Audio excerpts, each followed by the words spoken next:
Welcome to the Community Health Dashboard Focus Areas tutorial. This tutorial will explain some of the local data featured on the site. If you haven't viewed the overview tutorial yet, we encourage you to start there to get an introduction to the website. The top navigation on the home page is found throughout the site. As you scroll over each heading, a menu of what is in each section will drop down. Please note that the menu options may change over time as the website is updated.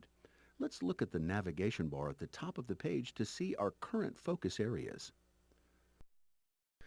Community health priorities include status updates and progress reports for goals and objectives in the Live Healthy Fairfax Community Health Improvement Plan, or CHIP.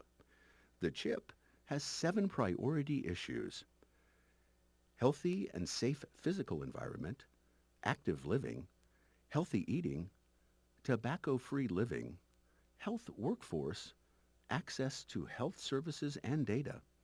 You can click on one of these priority issues to learn more. The Community Health Priorities main page links you to more information about the CHIP and the 7 priority issues.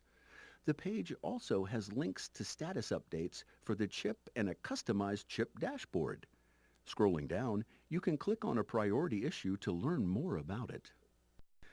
Let's look at tobacco-free living. On this page, you can see an explanation of and indicators related to this priority issue. Below that, you can view a PDF progress report for all objectives in the priority issue. Click on each objective to see which key actions are completed, in progress, or not started. Click on View Progress Report to see a more detailed progress report. The next tab to the right on the navigation bar is Successful Children and Youth. This section includes data across 8 outcome areas for children, youth, and families in the Fairfax community, guided by the collective impact approach for successful children and youth: healthy start in life, kindergarten readiness, academic success, health, violence and injury prevention, post-secondary education, workforce readiness, and contribution to community. The main page explains this approach and outcomes areas for successful children and youth. From this page, you can access each of the 8 outcome areas. For example, click on Outcome Area 1, Healthy Start in Life. Find a brief explanation of the indicators at the top of the page. As you scroll down, you'll see core indicators for the area. Click on an indicator such as early prenatal care and see data for that indicator. Some indicators, like low birth weight, have data by race and ethnicity. Let's move over to the Human Services Report Card tab.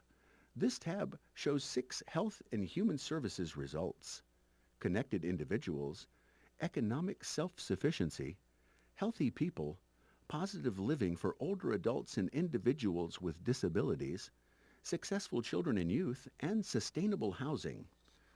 Indicators at the Health and Human Services System level as well as the population level are included for each of the 6 results. The main page has general information about the 6 Health and Human Services results and links to each result. For example, click Economic Self-Sufficiency to see a description of the result and goals. Scroll down to click on a link to the full report card. Coming back to the site, click on the Custom Dashboard to see all indicators related to health and human services. Returning to the Economic Self-Sufficiency page, scroll to the bottom of the page to see indicators related to this result. Click on an indicator to go to the indicator page. We hope this tutorial has provided you with a better understanding of how to use the Community Health Dashboard. You can watch the other tutorials in this series for more information on how to use the site. Please note that the site is regularly updated, so over time you may see new features not covered in the tutorials. If you have questions about the site, please refer to the Frequently Asked Questions, or FAQs, at the bottom of any page, or click on Contact Us. Thank you for watching.